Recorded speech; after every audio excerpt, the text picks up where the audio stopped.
सदगुरु कहते हैं कि दुनिया खत्म होने वाली है क्योंकि दुनिया की सबसे इम्पोर्टेंट चीज मर रही है और वो है सॉइल।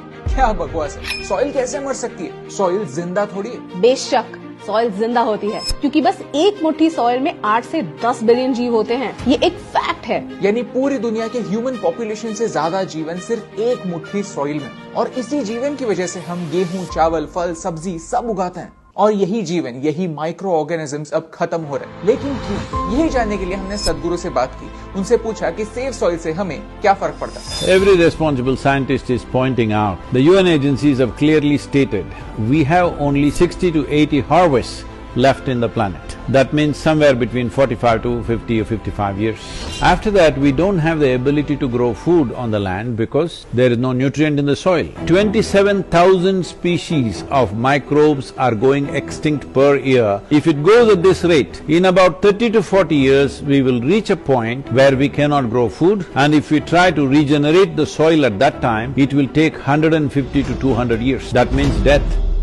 सॉइल एक नॉन रिन्यूएबल नेचुरल रिसोर्स है। डिड यू नो, सिर्फ 1 सेंटीमीटर टॉप सॉइल बनने के लिए 1000 साल तक लग सकते हैं और उसे खोने के लिए सिर्फ 1 घंटा ही काफी है। जोरों की बारिश जहां मिट्टी को पकड़े रखने के लिए पेड़ ना हो, सॉइल डिस्ट्रॉय कर देती है। पोल्यूशन, इंडस्ट्रियलाइजेशन, केमिकल्स, रीजन एक नहीं कई सारे हैं। हम खुद चाह कर भी सॉइल नहीं बना सकते। ये प्रोसेस नेचुरल है और इसमें टाइम लगता है। लेकिन पिछले कुछ सालों में हम सॉइल को जिस स्पीड से डिस्ट्रॉय कर रहे हैं, उस स्पीड से we don't have much time left. Because of industrial level of agriculture, where there is no organic input into the soil, the plant cannot get the nutrients that it wants without the help of the microbes, because those microbes are the basis of life on this planet. Soil is not dead material where you can throw some nitrogen, phosphorus, something and make it happen. It's a living entity.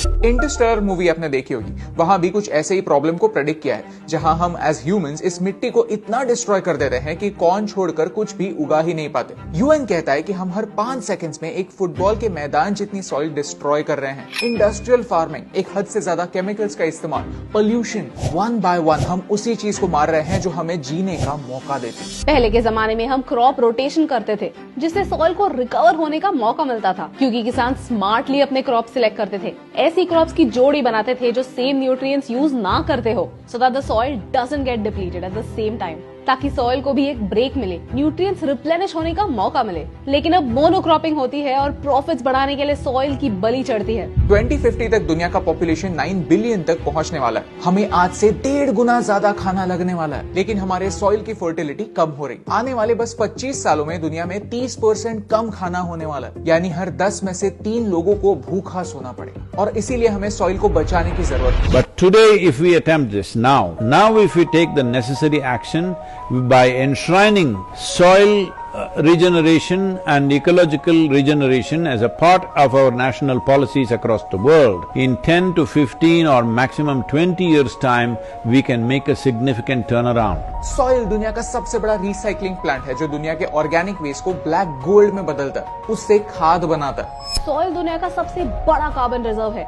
यानी global warming रोकने के लिए soil बहुत important है। Healthy soil पानी पकड़े रहता है, फ्लडिंग होने से बचाता है। सॉइल ग्रीडी नहीं है, उसे जितना पानी लगता है वो उतना ही पानी एब्जॉर्ब करता है और बाकी का पानी ग्राउंड वाटर बन जाता है, जो आने वाली जनरेशंस के लिए एक वाटर बैंक बन जाता है। सॉइल एक कंप्लीट इकोसिस्टम है।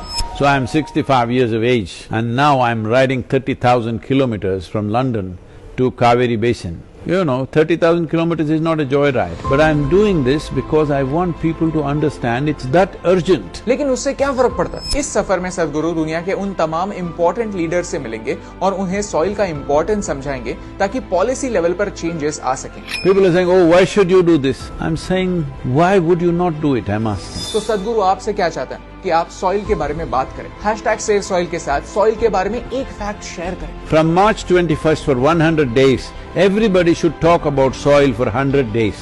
If you do that, we will aggregate these numbers in the social media platforms and come to a place where if 3 to 4 billion people have spoken about soil, no government is going to ignore it, because in a democratic nation, the only currency that flies is numbers. सदगुरु मानते हैं कि environmental issues election issues बनने चाहिए। वही सरकारें चुनकर आनी चाहिए जो हमारा भविष्य सुरक्षित रखने का वादा करें और उसे निभाएं। अगर आपको इस वीडियो से वैल्यू मिली तो इस मूवमेंट को आगे बढ़ाने में हमारी और सदगुरु की मदद कीजिए। जब तक हम दुनिया की सरकार से डिमांड नहीं करेंगे, उनसे सवाल नहीं पूछेंगे, तब तक एनवायरमेंट को कोई भी सीरियसली नहीं लेगा। और यही इंपॉर्टेंट बात आप तक पहुंचाने से मुझे फर्क पड़ता है।